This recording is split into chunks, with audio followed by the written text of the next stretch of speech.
Hello everyone, कैसे हैं आप सब लोग। तो आज हम हमारी revision classes for accountancy start करने वाले हैं। जैसे कि आपको पहले का मैं बता चुका हूं, आज उसका लेक्चर नंबर 1 है जो रहेगा अकाउंटिंग टर्म्स पे। आने वाली वीडियोस में हम बात करेंगे इंट्रोडक्शन ऑफ अकाउंटेंसी या थ्योरी बेस ऑफ अकाउंटेंसी आप कह सकते हो उसके बारे में, क्योंकि उनमें कुछ ऐसे ऐसे वर्ड्स यूज़ होंगे जो आपको समझ नहीं आएंगे कि ये आप वर्ड क्या बोल रहे हो। तो आज की वीडियो में हम टर्म्स की बात करेंगे और मेरी आपसे एक यही सजेशन है कि आप इस वीडियो को ज़रूर देखें एंड तक, क्योंकि कभी कभार ऐसा होता है कि आपको एक नया वर्ड मिल जाता है हर एक वीडियो में। नई खोज की ओर बढ़े आप, मैं आप सभी को यही सजेशन दूंगा। और जैसे कि मैं आपको पहले ही बता चुका हूं, हमारा एक टॉपिक कंप्लीट होने के बाद मैं आपका एक कंसेप्शनल टेस्ट लिया करूंगा लाइव सेशन के तौर पर, जहां पे मैं आपसे पूछा करूंगा कि आपको ये कंसेप्ट क्लियर है कि नहीं है, ताकि आपको एग्जाम में कोई भी एमसीक्यू आ जाए इसके रिलेटेड तो आप उसे अटेम्प्ट आसानी से कर सकें। तो स्टार्ट करने से पहले मैं आपको एक और चीज़ बता देता हूं। ये है हमारे डिफरेंट सोशल मीडिया हैंडल्स जहां पे आप हमें फॉलो कर सकते हो। That is IG commerce classes Facebook page है हमारा, ये आप इधर हमें ज्वाइन कर सकते हो। आपकी अगर कोई भी क्वेरी आप हमसे इधर पूछ सकते हो। और सेकेंडली आपका टेलीग्राम ऐप पे भी हमारा ये चैनल है आईजी कॉमर्स क्लासेस, उधर भी आप हमें ज्वाइन कर सकते हो फॉर वीकली क्विज कंपटीशन। तो आगे बढ़ते हैं अब। तो आज की हमारी फर्स्ट टर्म क्या कह रही है? कैपिटल। कैपिटल क्या होता है? कैपिटल मीन्स दैट अमाउंट और asset which is invested by the owner of A business. It can be in any kind. तो मैं आपको एक एग्जाम्पल के तौर पे बताता हूं। एक होता है बिजनेस, ये मैंने बना दी बिजनेस की बिल्डिंग टाइप, बिजनेस ऑर्गेनाइजेशन बना दी। और एक हो आप जो बिजनेस को ऑपरेट करते हो, जो बिजनेस का ओनर हो आप। अब क्या होता है, जब आप इसकी बिजनेस की रजिस्ट्रेशन कराते हो तो ये एक डिफरेंट इंडिविजुअल बन जाता है। आप ये नहीं कह सकते कि मैं इसका मालिक हूं, इस बिजनेस का मालिक हूं, तो जो इसका है वो मेरा है, जो मेरा है वो तेरा है, वो नहीं चलेगा। इसमें क्या है, बिजनेस की अलग प्रॉपर्टी है, आपकी अलग प्रॉपर्टी है। ठीक है। अब आप सभी को पता है, आपने जब बिजनेस की रजिस्ट्रेशन कराई, ये एक बन गया आर्टिफिशियल पर्सन।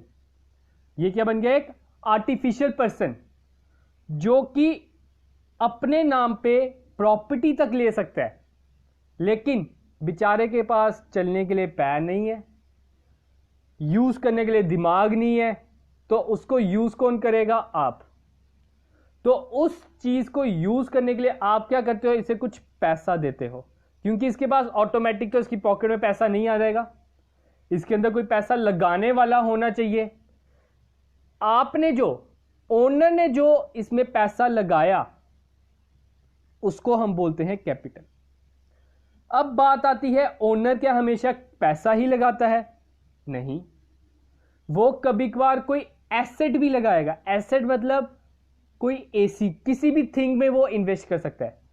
जरूरी नहीं है कि वो आपके बिजनेस में सिर्फ 10,000 रुपए रख दिए तो वो एक कैपिटल है।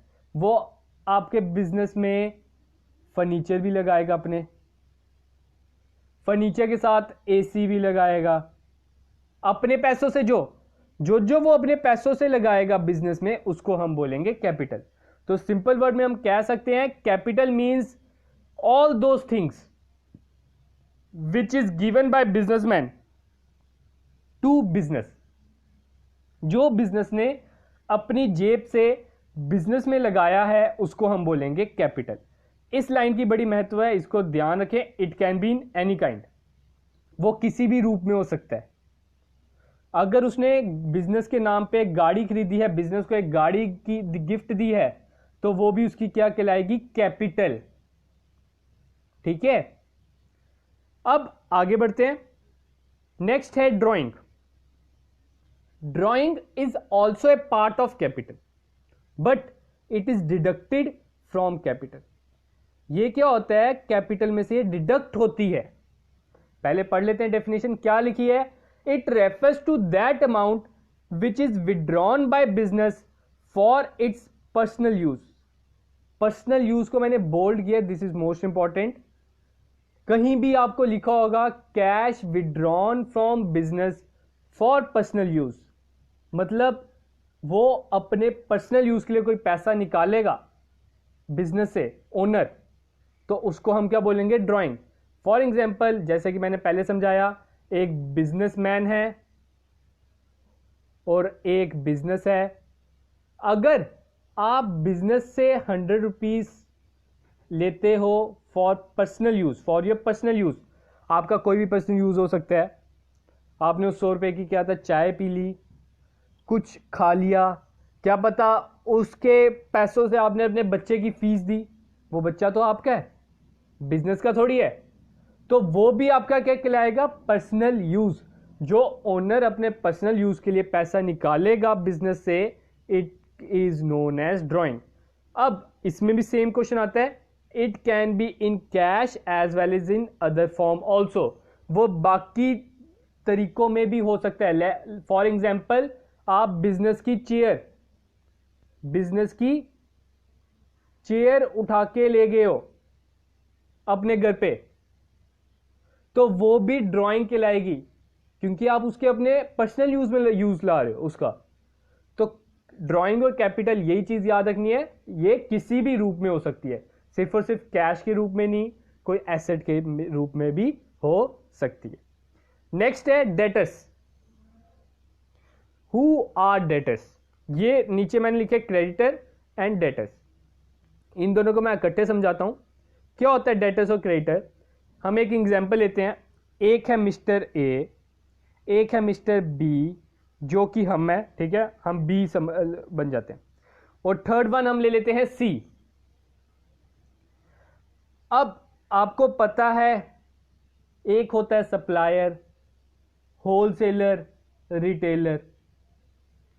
अब ऑब्वियस ही बात है, कोई किसी के पास सामान खुद तो नहीं आ जाता, वो कहीं ना कहीं से सामान वो लेता है। समझ लो हमारा जनरल स्टोर है और हम इस होलसेलर से, ए जो होलसेलर है, उससे हम सामान लेते हैं या उससे हम माल डालते हैं। आपको ये पता होगा आजकल जो 90% बिजनेस है उधार पर चलते हैं, उधार पे ही ये दुनिया कायम है आजकल। तो हम ऑन स्पॉट पेमेंट नहीं करते हैं, तो हम ए को क्या कहते हैं, तू हमें सामान दे दे, हम तुझे 10 दिन बाद पैसे दे देंगे। वो भी मान जाता है, हमारा बिजनेस रिलेशन इतना अच्छा बन चुका है तो मान गया।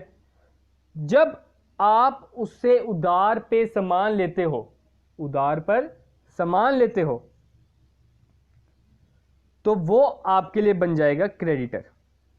बी जो हम हैं, ए आपके लिए क्या है, क्रेडिटर। ए के लिए बी है डेटर, ए के लिए बी क्या है, डेटर, क्योंकि बी ने ए को पैसा देना है, क्योंकि उन्होंने उससे पैसे सामान खरीदा था उधार पर, और बी ने ए को पैसा देना है क्योंकि उन्होंने सामान उसे लिया था उधार पर। तो हम कह सकते हैं जिसको बिजनेस ने पैसा देना है, जिसको बिजनेस ने पैसा देना है उसको हम बोलेंगे creditor. Creditors are parties like lenders, suppliers, service provider sector to whom the debt is owed. जिसको आपने उधार पैसे आपने जिसको देने हैं, जिसके आपके ऊपर कर्जा है जिसका, उसको हम बोलेंगे क्रेडिटर।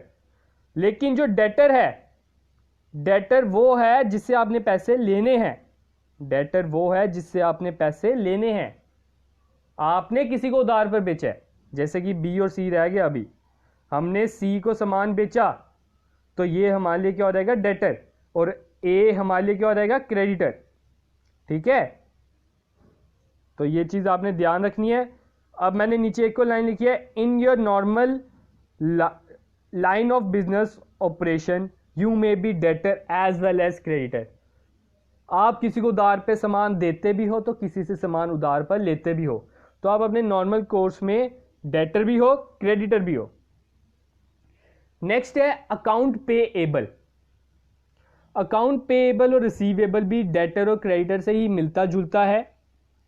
आप देख रहे हो बच्चों को, मैंने पिछले देखा कि थोड़ा डाउट आ रहा था इन्हें, payable is how a liability and how is receivable is asset. तो मैं अभी समझाता हूं पेएबल क्या होता है।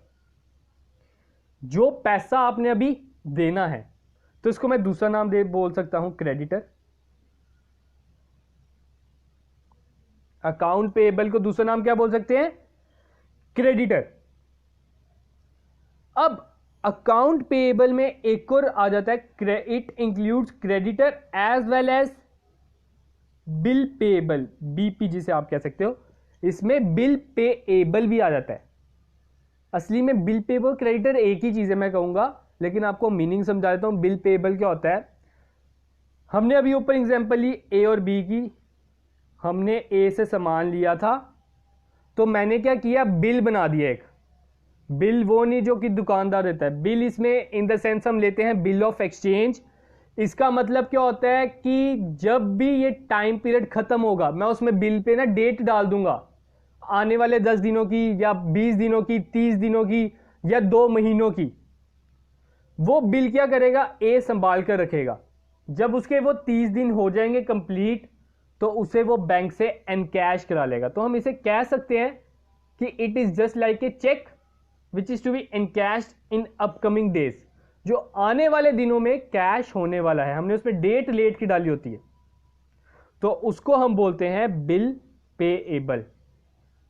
बिल रिसीवेबल उसी का उल्टा हो गया, जो आपने डेटर्स ही हम नाम बोल सकते हैं, या प्लस बिल रिसीवेबल बोल सकते हैं।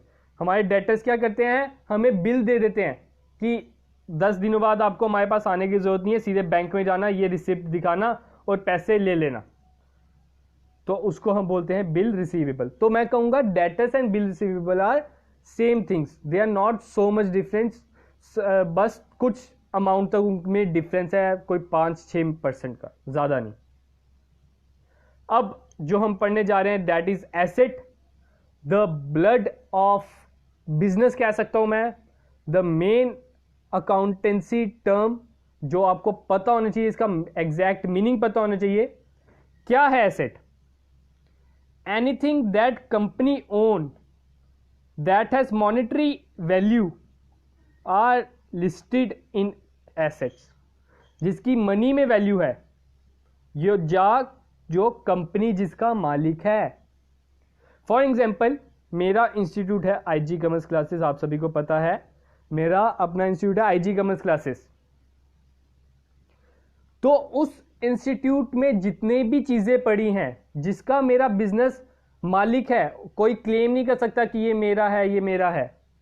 मेरा बिजनेस जो है आईजी कॉमर्स क्लासेस, वो बोलेगा कि हाँ ये डेस्क मेरा है, ये व्हाइट बोर्ड मेरा है, ये एसी मेरा है, उसको हम बोलते हैं एसेट।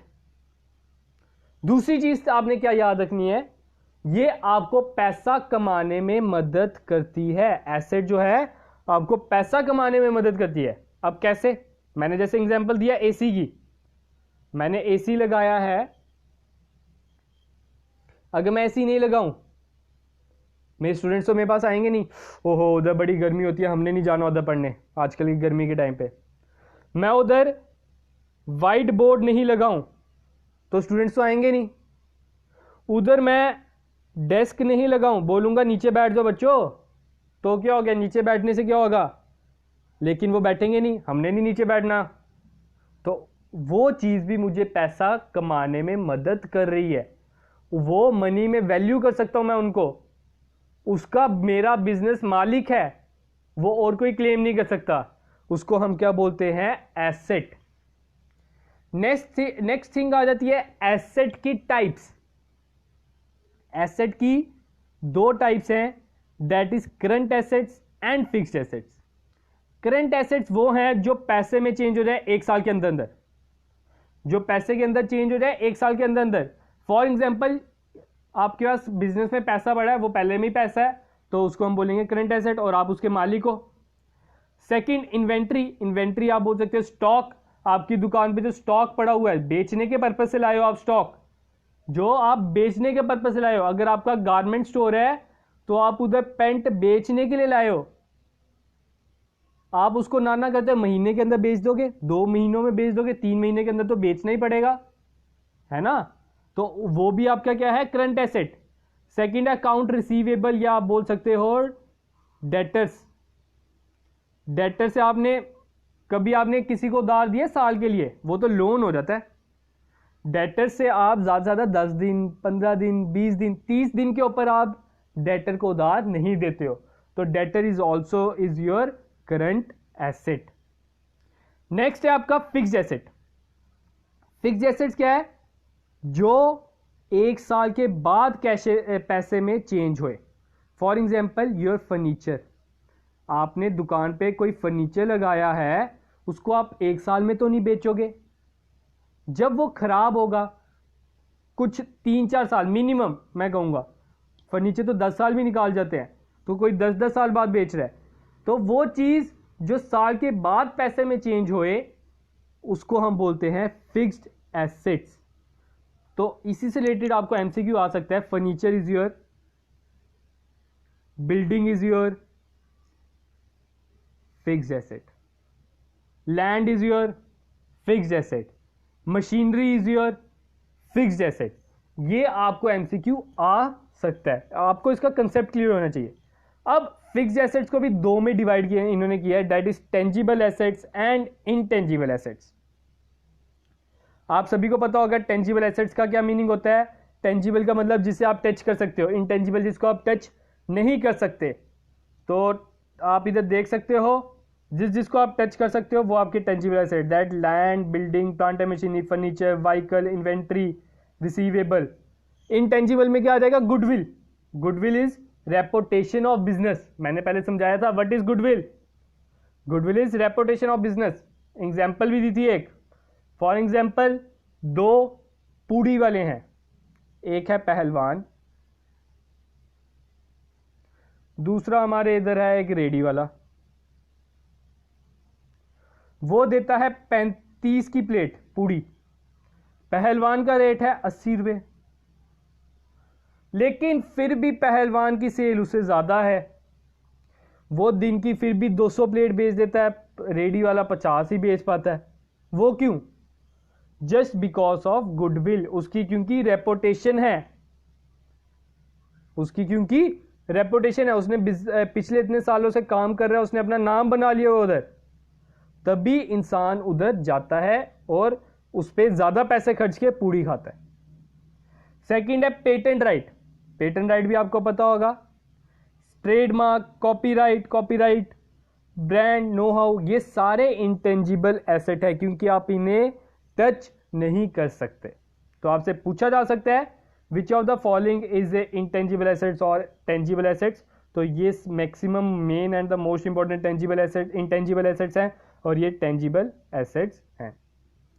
आगे बढ़ते हैं लाइबिलिटी, एसेट्स का उल्टा। क्या है लाइबिलिटी? ऑल डेब्ट्स का मतलब है उधार, that a company has yet to pay are refer to as liability. जो कंपनी ने अभी तक उधार देने हैं उसको हम बोलते हैं लाइबिलिटी। तो मैंने लाइबिलिटी को एक दूसरा नाम दिया था, आप सभी को याद होगा, दैट इज टेंशन। हर एक वो चीज जिसकी आपको टेंशन है वो आपके लिए लाइबिलिटी है। फॉर एग्जाम्पल अभी हमने पढ़ा क्रेडिटर। क्रेडिटर को आपने पैसे देने हैं, आपको अपने मन में टेंशन लगी हुई है, उस बेचारे को मैंने पैसे देने हैं, उसको हम क्या बोलेंगे? Liability. It is your liability. अब हम पढ़ते हैं लाइबिलिटी के भी 2 टाइप्स हैं, that is short term liability and long term liability. Short term liability भी वही है जो साल के अंदर अंदर आपने पे करनी है, for example creditor. Long term liability है जो साल के बाद पे करनी है, that is long term loan. जिसके साथ भी लॉन्ग टर्म लिखा होगा उसको आपने बोल देना है लॉन्ग टर्म लाइबिलिटी। हर एक के साथ लॉन्ग टर्म जिसके साथ लगा होगा उसको आपने क्या लिखना है? Long term liability. लेकिन जो दूसरी लाइबिलिटीज होंगी उसको आप शॉर्ट टर्म में कंसिडर कर लेना। नेक्स्ट है कॉन्टीजेंट लाइबिलिटी। कॉन्टीजेंट लाइबिलिटी क्या है? Is a liability that may और may not occur depending upon the outcome. जो अक्कर होनी है या ना होनी है ये हमें नहीं पता, होने वाले आउटकम पे डिपेंड करता है। फॉर एग्जाम्पल जो जेके बैंक पे केस चल रहा है अभी, आप सभी को पता है, पेटिशनर्स ने जो फाइल किया हुआ केस, हमें पिछला रिजल्ट चाहिए, तो उसको हम बोल सकते हैं कॉन्टीजेंट लाइबिलिटी। उसका रिजल्ट हमें नहीं पता क्या आएगा, क्या पता बैंक को पैसे देने पड़े उन पेटिशनर्स को, क्या पता बैंक को क्या करना पड़े, उसका रिजल्ट हमें नहीं पता, लेकिन बैंक को टेंशन तो है ना उस केस की, तो उसको हम क्या बोलेंगे, कॉन्टीजेंट लाइबिलिटी। अब एक एसेट की एक और टाइप होती है, वो भी बता देता हूं, इतनी इंपॉर्टेंट नहीं है, that is fictitious assets. Fictitious assets क्या होते हैं? Fictitious assets are fake assets. Fictitious assets क्या है? फेक एसेट्स हैं जो टाइम टू टाइम आपको उसे रिटर्न ऑफ करने होते हैं। ये मैक्सिमम आपके स्टार्टिंग ऑफ द बिजनेस में यूज होते हैं। लाइक आपने जब बिजनेस स्टार्ट किया, उस पर जो खर्चा हुआ स्टार्टिंग में, उसे इनकॉर्पोरेट करने में जो खर्चा हुआ, उसको हम बोलते हैं फिक्टिशियस एसेट्स। उसको हम बोलते हैं time to time written off करना होता है, तो उसको हम बोलते हैं फिक्टिशियस एसेट्स। इतना इंपॉर्टेंट नहीं है फिक्टिशियस एसेट्स। नेक्स्ट आता है depreciation. Depreciation is a non cash expense. Depreciation क्या है? ये मोस्ट इंपॉर्टेंट आपने याद रखना है, it is a non cash expense. क्या होता है डेप्रिसिएशन में? Depreciation is the decrease in the value of asset. For example, you have a car of value 5 lakh. आपकी गाड़ी की वैल्यू है 5 लाख, साल के बाद उसकी वैल्यू होगी 4 लाख। ये क्यों? क्योंकि आपने उस गाड़ी की मशीनरी घिसा दी, आपने उसको यूज किया, उसकी वैल्यू गिर गई, उसके टायर घिस गए, वो जो उसकी वैल्यू गिर गई ड्यू टू इट्स यूसेज, उसको हम बोलेंगे डेप्रीसिएशन। ठीक है। इसका उल्टा हो जाता है एप्रिसिएशन, जो increase in value of asset. जैसे कि लैंड की वैल्यू इंक्रीज होती है अब आज के टाइम में, आने वाला टाइम नहीं पता, आज अभी के टाइम में तो अब एप्रिसिएशन होती है उसकी डेप्रिसिएशन नहीं होती। नेक्स्ट है डिस्काउंट। डिस्काउंट आपको पता है कंसेशन इन प्राइस। डिस्काउंट के 2 टाइप्स हम पढ़ लेते हैं जो मोस्ट इंपॉर्टेंट है, that is cash discount and trade discount. एक होता है कैश डिस्काउंट, एक होता है ट्रेड डिस्काउंट। कैश डिस्काउंट वो डिस्काउंट है, पहले मैं ट्रेड समझाता हूं, सॉरी। ट्रेड डिस्काउंट वो डिस्काउंट है जो दुकानदार अपनी मर्जी से देगा आपको, जो दुकानदार अपनी मर्जी से देगा। जैसे कि मोनालिसा ने 50% की सेल लगाई, फ्लैट 50% सेल ऑफ, उसको हम बोलेंगे ट्रेड डिस्काउंट। अब आपने ट्रेड डिस्काउंट में मेन चीज क्या याद रखनी है? It is not shown in the books of account. Trade discount को आपने अपने बुक्स ऑफ अकाउंट्स में शो नहीं करना। आपको अगर 4000 की चीज थी 2000 में पड़ी 50% ऑफ करके, तो आपने उसको 2000 शो करना है, ये नहीं शो करना कि मुझे 2000 डिस्काउंट मिला है। नेक्स्ट थिंग आपने जो याद रखनी है, कैश डिस्काउंट। कैश डिस्काउंट क्या होता है? Is a discount offer to encourage for quick payment. ये चीज आपने याद रखनी है, क्विक पेमेंट के लिए जो आप डिस्काउंट देते हो। फॉर एग्जाम्पल, मैंने मिस्टर बी से 10,000 रुपये लेने थे। मिस्टर बी ने मुझे बोला मैं आपको महीने बाद दूंगा। मैंने कहा महीना बड़ा लेट हो जाएगा। कहता अगर मैं अभी पैसे दूंगा तो आपको मैं 9800, मैंने बोला, फिर मैंने कहा अगर आप अभी पेमेंट करोगे तो आप 9800 कर दो। उसके मन में भी लालच आया कि महीने बाद मैंने 200 रुपये एक्स्ट्रा देने हैं, अगर अभी दे दूं तो अभी 200 रुपये मेरे बच जाएंगे। वो भी खुश, मैं भी खुश, मुझे ऑन स्पॉट पेमेंट मिल गई। तो उसको हम बोलेंगे कैश डिस्काउंट। उसको हम क्या बोलेंगे? Cash discount. और ये आपने बुक्स ऑफ अकाउंट्स में शो करनी होती है, इसे आपने discount as a discount show करना है। नेक्स्ट आगे आउटस्टैंडिंग एक्सपेंसेस। हर एक खर्चा जो आपका देने वाला बन गया है लेकिन आपने दिया नहीं है। फॉर एग्जाम्पल, आप किसी का ट्यूशन पढ़ते हो, आपने उधर जुलाई महीने की फीस देनी थी किसी को, अभी तो अगस्त चल रहा है, लेकिन आपने अभी तक उसको पैसे नहीं दिए, तो वो आपके लिए क्या है? Outstanding expense. आपने अभी तक उसको पैसे नहीं दिए। नेक्स्ट है प्रीपेड एक्सपेंस। प्रीपेड मतलब आपने एडवांस में पे कर दी, आपने सितंबर की भी फीस पे कर दी उसे, अपनी ट्यूशन टीचर को, तो वो आपके लिए क्या रहेगा? Prepaid expense. नेक्स्ट है एक्रूड इनकम। एक्रूड इनकम क्या होता है? आउटस्टैंडिंग ही बोल सकते हो आप इसको, लेकिन एक्रूड लिखते हैं क्योंकि ये आपको इनकम के साथ एक्रूड वर्ड यूज होता है। एक्रूड इनकम होता है विच हैज़ बीन अर्नड, आपको इनकम मिलनी थी लेकिन अभी तक मिली नहीं है। जैसे कि मैंने आउटस्टैंडिंग एक्सपेंडिचर में पढ़ाया, आपने किसी को खर्च अपनी फीस देनी थी जुलाई की, तो वो जो आपने देनी थी अभी तक दी नहीं है, और उस ट्यूशन टीचर ने लेनी थी अभी तक उसने ली नहीं है, तो उसके लिए वो क्या होगी, एक्रूड इनकम। ठीक है, प्रीपेड एक्सपेंसेस है इधर, तो दूसरा आ जाता है एडवांस। दूसरा क्या आ जाएगा, एडवांस इनकम। आपने किसी को एडवांस में इनकम पे कर दी, किसी को एडवांस में इनकम ले ली, सॉरी। अब हम क्लासिफिकेशन करते हैं, ये एसेट्स है कि लाइबिलिटी है। फर्स्ट है आपका आउटस्टैंडिंग एक्सपेंस, आपने किसी को खर्चा देना था लेकिन अभी तक दिया नहीं है, आपको टेंशन है इस चीज की, यस टेंशन है, तो इसको हम लेंगे लाइबिलिटी। आपने ये नहीं सोचना कि मैं उसे फीस नहीं पे करूंगा, भाग जाऊंगा। हमने जब भी अकाउंटेंसी पढ़नी है as a good citizen, as a good businessman के तौर पर सीखनी है, not as a Nirav Modi और विजय माल्या। नेक्स्ट है प्रीपेड एक्सपेंस, आपने किसी को पैसा पहले ही दे दिया है, आपको टेंशन है नहीं है, टेंशन थोड़ी होगी, उल्टा मुझे तो बेनिफिट है कि अगले महीने की भी मैंने दे दिया उसे खर्चा, तो ये आपके लिए क्या है, एसेट।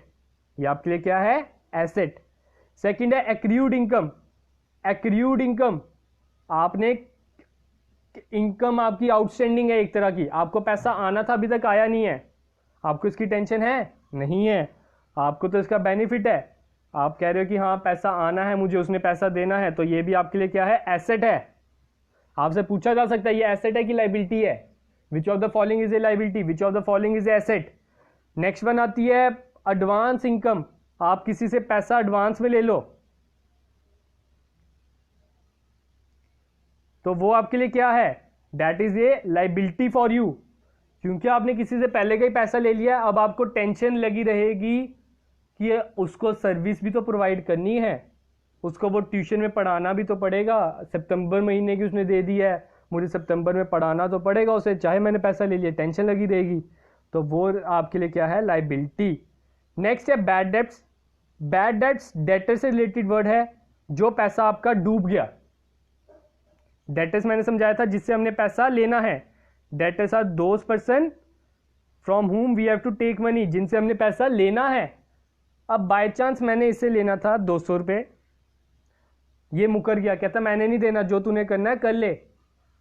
मैं बैठा शरीफ इंसान, मैंने कहा अच्छा भाई सॉरी प्लीज़ मुझे दे दे, वो कहता मैंने नहीं देना, तो मैं इसे एज ए अपना लॉस शो कर दूंगा, that is it is a loss to me, कि मेरा 200 रुपया डूब गया, उसको हम बोलते हैं बैड डेब्ट्स। नेक्स्ट है इंसॉल्वेंसी। इंसॉल्वेंसी क्या होता है, it is a state of financial distress. जब एक बंदा गरीब हो गया, या आप उसे कह सकते हो कंगाल हो गया, कंगाल, ठीक है, कंगाल हो गया वो, उसके पास कोई पैसा नहीं रहा, उसकी लाइबिलिटीज, आपसे पूछा जा सकता है when a person has liabilities more than assets then he is known as insolvent, उसको हम क्या बोलेंगे, इंसॉल्वेंट। फॉर एग्जाम्पल हमारे नीरव मोदी, नेक्स्ट वन विजय माल्या, जो हम पैसा लेकर भाग गए, तो उनको हम बोलेंगे इंसॉल्वेंट, वो उन्होंने शो किया कि हमारी लाइबिलिटी ज़्यादा है, इतना एसेट्स है नहीं हमारे पास देने के लिए, तो वो आपके लिए क्या है, इंसॉल्वेंट। तो आज के लिए हमारा इतना ही लेक्चर था। नेक्स्ट वीडियो में हम बात करेंगे थोड़ी और टर्म्स के बारे में, और क्लासिफिकेशन ऑफ अकाउंट सीखेंगे, उसमें रियल, नॉमिनल और पर्सनल अकाउंट, इन तीन की क्लासिफिकेशन सीखेंगे, और थोड़ी सी और टर्म्स जो बची हैं मोस्ट इंपॉर्टेंट वो करेंगे, उसके बाद अकाउंटिंग टर्म्स खत्म। तो मिलते हैं कल नए लेक्चर के साथ। Thank you, have a good day and enjoy your day.